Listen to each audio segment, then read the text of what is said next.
एक वृद्ध महिला ईश्वर की नित्य उपासना करती थी। वह नित्य ही मंदिर जाती थी और ईश्वर को जल अर्पण करती थी। घंटों घंटों तक ईश्वर के ध्यान में मग्न रहती थी। ईश्वर उपासना को ही उसने अपने जीवन का मूल उद्देश्य बना लिया था।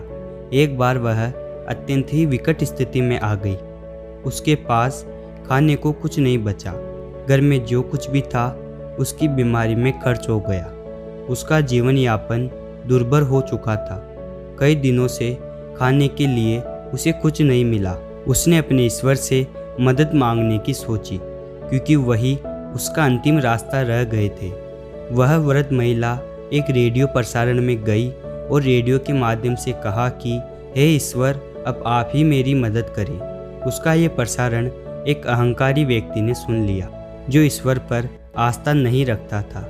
उस व्यक्ति ने उस वृद्ध महिला की परीक्षा लेने की सोची। उसने अपने नौकर से कहा कि वह अपने साथ ढेर सारा खाना और महीने भर का राशन लेकर जाए और उस वृद्ध महिला के घर देकर आए।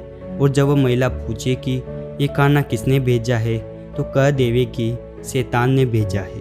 उस नौकर ने ऐसा ही किया।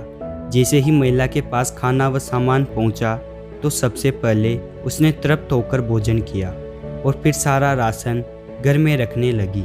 जब महिला ने उस नौकर से पूछा कि ये सब किसने भेजा है, तो नौकर ने बड़े ही तेज आवाज़ में कहा, ये सारा सामान शैतान ने भेजा है। जब महिला ने यह सुना तो थोड़ी देर के लिए वह रुकी और बड़े ही धैर्य से जवाब दिया, मेरे भगवान की महिमा अनंत है। मेरे भगवान जब आदेश देते हैं तो शैतानों को भी उस आदेश का पालन करना पड़ता है। नौकर ये जवाब सुनकर निशब्द हो गया।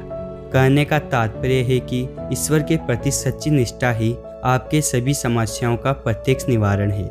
ईश्वर जो भी करता है वह सदैव आपके हित में होता है। इसलिए ईश्वर पर विश्वास रखें और जीवन की इस राह में आगे बढ़ते जाएं।